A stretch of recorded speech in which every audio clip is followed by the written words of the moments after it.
So you got a good story on you when you were young. What did you do?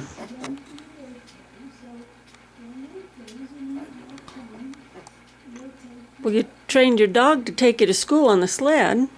Yeah, my dog used to take me to school.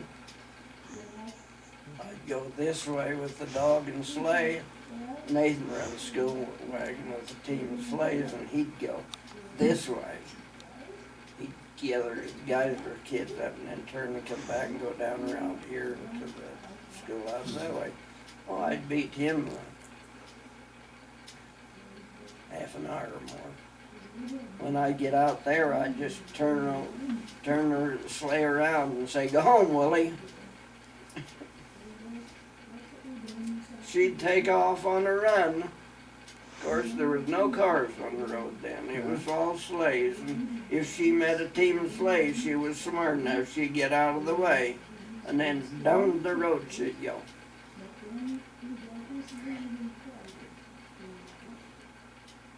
She never stopped till she got home. My mother done harness her. Never failed. She done it every time.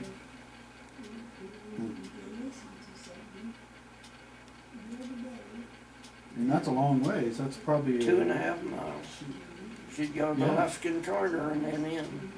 Yeah. Near the garden, where garden is. Yeah.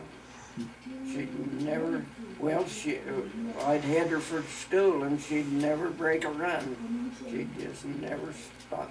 She was just a little thing. Taller than that, little blue and white, long-haired.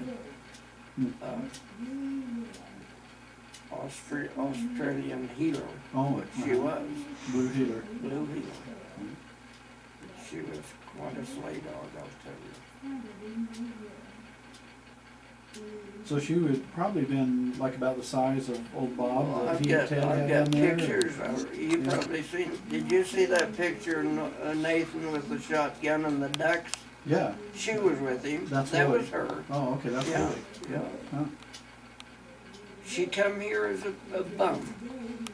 One summer, that's when Dad had Grandma's place rented.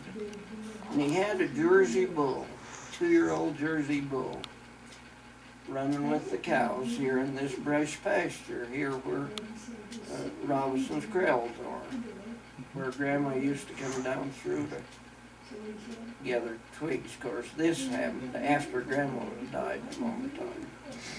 And that's when I was just a kid. And Dad was over there irrigating. And he was watering this, what we call the south field. This one right here was always the south field of Grandma's. He was irrigating there. Well, when he decided to go home for dinner, instead of going up to the road and going home, he cut across the pasture. And that bull was on the fight. And he came and Dad says, "I thought he was going to take me," and he would have done. And this dog come from out of nowhere. She took that bull and she put him in the other end of the pasture. She was a vicious little son of a gun. And that's the first, we don't know where she come from. That's the first anybody'd seen her. And she was so full of porcupine quills, you wouldn't believe it.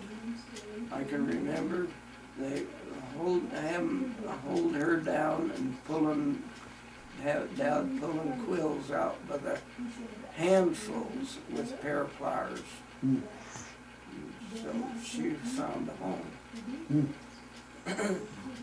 I don't know where she ever come from. She was just a 2/3 grown pup at that time, but boy, I'll tell you, there was never a bull mean enough that she couldn't handle.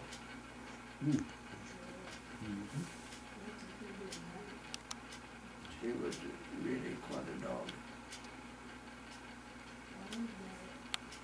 And you just had her till she got old and died? No, Nathan shot her. She was a slut, you know, and there's a couple of times a year we was inundated with dogs. And so one day the pack was she'd be in the heat, and then she'd run with the pack. And they'd got into some trouble. And Nathan took a shotgun, followed them, and he killed her right here in the slough. She was getting old too.